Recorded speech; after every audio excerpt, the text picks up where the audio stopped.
What's up, Exiles? It's Hegemony, and today I wanted to share a new build with you guys. It's been a long time since I've given Resolute Technique a go. The last time I played RT was a two-handed leap sweeper back in the Ruckus League.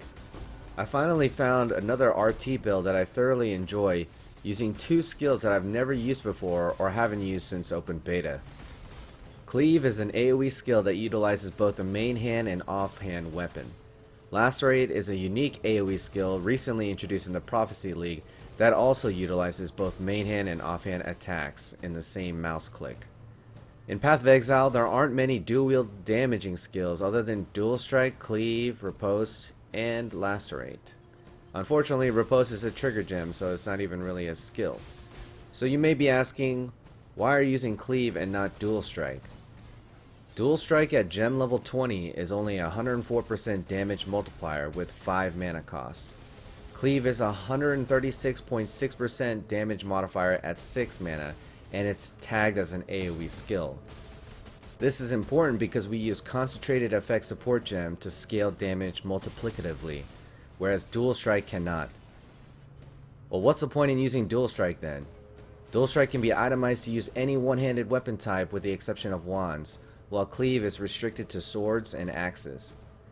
Daggers and claws can achieve higher crit chance and scale with crit and crit multiplier, so not having as much damage as Cleave is completely acceptable. So many exiles have reported that Lacerate is such a shit tier skill with horrible clear speed, but I found that utilizing the Slayer Ascendancy class with boosts upwards of 40% AoE while dual wielding the Wings of Entropy happens to be quite good. Let's go over why I chose a Slayer Ascendancy class for this build. Impact and the note before it were the first 2 points I picked up because it's 20% AoE all the time, and it's free melee splash, and with no mana multiplier or no damage penalty. The increased radius of area skills also affect my Herald of Ash and even the auras that I run. Bane of Legends was the next notable I hit, as it gives you DPS when you actually need it against rares, uniques, and bosses. 20% Culling Strike is one of my favorite things to play with, and it's so insanely rewarding in the Uber Lab as your Phase 3 Izaro only lasts for a few seconds. Onslaught for 20 seconds when you kill a rare unique eliminates the need to run a Silver Flask, or get the Onslaught Axe node to the left of Marauder. In Merciless we head to Headsman, which polishes off the build really nicely. 50% reduced reflected physical damage taken all the time, while having 20% more damage and 20% increased area if you've killed recently. This allows you to scale your physical damage to your heart's desire. The last 2 points from the Uber Lab granted me Endless Hunger, and the note before that which gives you 0.2% attack damage leech. It's worth noting that this 0.2% affects all on-hit damage, whether it's chaos, physical, or fire. Endless Hunger is really awesome because life leech effects are not removed at full life, and grants me 20% overkill damage leached as life. It's hard to say how effective the 20% overkill is, as we have 20% Culling Strike, but you can technically get a mob to 21% and then slay it for a lot of overkill damage. The life leech effects are not removed on full life is unique to this class and is insanely useful for keeping you topped off. Normally life leech is reactive because you're at full HP and requires you to actively hit to leech. Now the Slayer at full HP can queue up life leech credit after taking big hits from Uber Izaro, and you can even stop attacking and you will still get massive returns based off of your leech bank. This node in the Slayer class motivates me to try and link a unique chest that has existed in the game for a long time but hasn't really seen the light in builds. It's called Cherubim's Maleficence. It gives you 100% increased life leech per second.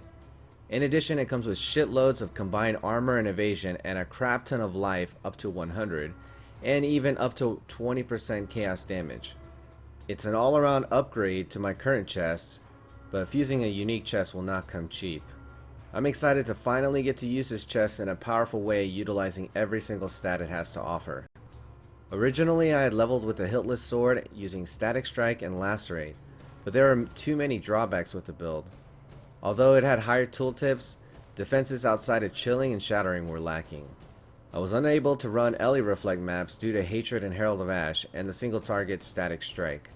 With Bandits Oak, Kraityn Oak, and this budget weapon I was able to achieve around 60% crit chance, 86% accuracy, and my Lacerate was sitting at 35k tooltip with 5-link static strike at 55k. Still, it was lacking defensively compared to my Wings of Entropy build. If you want to know more about the hit list setup, you can check out the image in the description below. So we get into the discussion, why Wings of Entropy? Wings of Entropy is a two-handed axe that also counts as dual wielding. Dual wield bonuses include 10% more attack speed, 15% additional block chance, and 20% more physical attack damage while dual wielding. In addition, it allows you to 6-link another skill, whereas if you're dual wielding traditional one-handers, you only get 2 3-link options. This opens up 2 very meaningful strategies for combat. A very formidable AoE such as Lacerate, which is linked with Melee Fizz, Ink AoE, Multi-Strike, Fortify, and lastly Chaos damage. Likewise, my Cleave is linked with Conk Effect, Melee Fizz, Multi-Strike, Added Chaos, and Fortify. Added Chaos enhances the already existing damage with the weapon and will enhance the poison we'll be achieving through the usage of a faded unique called Void Heart. Void Heart is an extremely powerful unique introduced in the Prophecy League that applies both bleed and poison with your melee attacks. Poison scales off of both physical and chaos damage, and the most critical thing is that it can stack. So this incentivizes us to scale physical, chaos, and attack speed. Since we're the duelists, we're too far away from the chaos and dot wheels, but this strategy will achieve great degens despite not necessarily speccing into degen clusters. Wings of Entropy is cool because we can strategically use two-handed and dual wield nodes in the passive tree, which makes the tree unique to this weapon. The weapon also comes with 8% additional block chance, so that equates to 23% attack block for just equipping the damn thing without any passives. It also comes with 25% spell block applied to spells. That's 8% spell block with my current passive tree as I pick up Dervish in the duelist area and I pick up the Blade Barrier wheel. This totals to 32% attack block and 8% spell block chance that I didn't have with the Hiltless. So without the need to use elemental crit based damage, I swapped Hatred for Blasphemy plus Vulnerability and Arctic Armor. Herald of Ash is too good to give up as it scales so well with the AoE from the Ascendancy. Sure, I'm not able to shatter anymore, but I can still chill with Arctic Armor and my casting damage taken GMP Arctic Breath. And while specializing into Iron Reflex's Keystone allowed me to gain 3k armor, my physical mitigation is quite good with 6 endurance charges, AA, Fortify, and nearly 8k armor. Hiltless leveling from 59 to 85 was a lot of fun, but I definitely started to see a defensive problem. Herald of Ash was just too good to give up for Arctic Armor due to the AoE, and I tried to make use of the reflected damage taken with low-level cast and damage taken setups. Unfortunately, it wasn't that reliable once I picked up Headsman as it reduced my reflected damage taken, so I didn't foresee this particular setup holding up for sketchy map mods and red maps. It was really hard to tie in the Void Heart ring because crit builds heavily rely on suffixes such as crit, crit multi, and accuracy, which also happens to share the same suffix slots as resist. And resist capping in LE weak maps is very important in hardcore. So naturally it made a lot of sense to go Resolute Technique and finally use the Void Heart that was sitting in my stash waiting to be unleashed. I still have a long way to go as far as min-maxing, but I think I've got it down to a very budget state that can handle the majority of red maps. Let's take a look at the gear choices. The helmet enchant I found to be the most useful as it increases the quality of life of Lacerate. Being able to off-screen in a cone is a lot of fun, and I would consider the 12% ink AoE to Lacerate radius to be best in slot. I managed to buy this one for 10C and I crafted it myself from scratch with roughly 8C equivalent, and yeah, I got pretty lucky. The gloves were a great find. The seller posted it for 5C and I snagged it immediately and crafted Life Leech on it, and then I divined it. 0.21% mana leech is enough with my current damage, but I'll be divining it again in the near future to achieve something closer to 0.35 or 0.4. The boots I'd found myself, and they're nothing to go crazy for. Movement speed isn't really needed that much as we use really fast attack speed with Leap Slam to get around, much like my Leaf Sweepers in the past. The belt was purchased for 15 chaos and it has life, resist, and armor. The chest piece is a ghetto corrupted chest, which I had purchased for 20 chaos. With Uber Lab farming being so prevalent, People have been opening heaps of corrupted chests and finding tons of 6-links, and then they have been posting these chests for insanely cheap. Look to pay anywhere from 10C to 60C for a chest with these colors. This is a great league to guarantee your 6-link, much better than any tabula rasa post level 60. If you have any amount of currency, I highly recommend you invest in a 3 red, 1 green, 2 blue chest if you have a void heart. If you don't have a void heart, you're going to need 4 red, 1 green, 1 blue, and instead of added chaos, you'll run added fire. As far as jewelry goes, I looked for flat fizz and life and resist, and I purchased this one for 10 chaos and slapped cold res on it. This ring cost me 5 chaos. It was pretty cheap. It had a lot of int, and it'll help me out quite a bit with leveling my gems. I can also replace the 12 fire and cold res with flat chaos damage, which is ultimately what I need to do, but I'm not LE weak capped in red maps yet. For flask choices, I highly recommend 2 unique and relatively cheap flasks. One of them being the Lion's Roar Granite Flask. It gives you up to 35% more melee fizz and guarantees a knockback on your hits. This synergizes with a really fast attacking Lacerate and keeps sketchy monsters at bay. You can kill the Village Rune dog without him even getting close to you. Atziri's Promise is also insane for this particular build, as we do heaps of fire damage thanks to Herald of Ash and Wings of Entropy, and we do insane physical damage thanks to dual wield bonus with high scaling of physical damage from the Wings of Entropy. With the Atziri Promise Flask up, we can deal upwards of 5k total chaos damage per cleave hit. That is insane for when you're applying poison. With so many people farming Atziri, you shouldn't have to pay more than a fuse or 2 for an Atziri's Promise. We have 2 life flasks that remove bleed and shock, and in my opinion those are the most important ailments to remove. And lastly, we have the Sulfur Flask of Warding. I chose the Sulfur Flask because with the Lion's Roar and the knockback and Lacerate, you're able to sit there and turret for a decent duration. Getting 40% global bonus damage to your bleed, fire, poison, chaos, physical, and herald burning damage, it offers you quite a bit. And you can sit in your consecrated ground and get 2% life regen while you stand in it. It's pretty generous as it only requires 20 charges and it holds 60 while lasting nearly 5 seconds with 20 quality. You can also use a chemist version of this flask and use it 4 times without gaining a single charge. Warding is a flask I recommend any player get, as surprise curses can easily get you killed. Having nearly 15 seconds of curse immunity is pretty damn powerful. Feel free to swap this flask with the Rumi's concoction if you want to scale up your block chance with Wings of Entropy.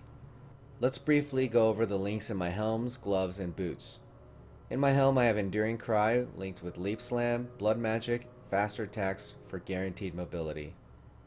I don't like running without Blood Magic with Leap Slam as it severely limits my ability to move around and then attack. In my gloves I have one of my favorite casting damage taken setups, which include GMP and Arctic Breath. Arctic Armor is also in here but doesn't interact with anything. In my boots I have Herald of Ash and Blood Rage by itself, and then we have Blasphemy Vulnerability linked to each other. I would recommend, if you don't have a 6-link Wings of Entropy, to trim Added Chaos if you don't have Void Heart, or trim Conk Effect if you do. And in this setup you can utilize the single gem slot with a cool Vol skill such as Vol Lightning Trap, Vol Haste, or Grace. In my current setup, if I got a legit unset ring, I'd most likely use Vol Lightning Trap so I could lay out Shock Ground. But as you can see right now, I'm very linked starved. Remember, there isn't really much reason to not have a 6-link Lacerate because corrupted chests are so cheap this league. Farm a handful of chaos so you too can get a 6-link that's corrupted with as many suffixes that include int, dex, and resist.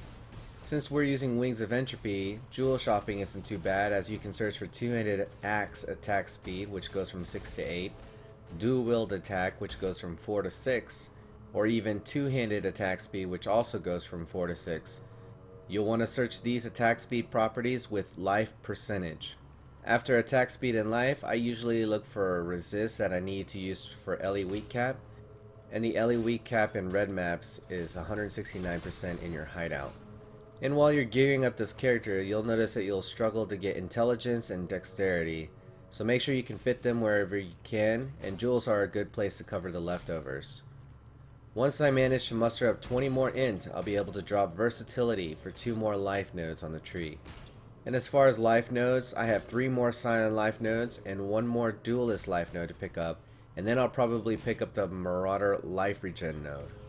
So as far as what's left to min-max on my gear, I'm pretty much looking to get jewelry pieces with high life, flat physical damage, and an open prefix.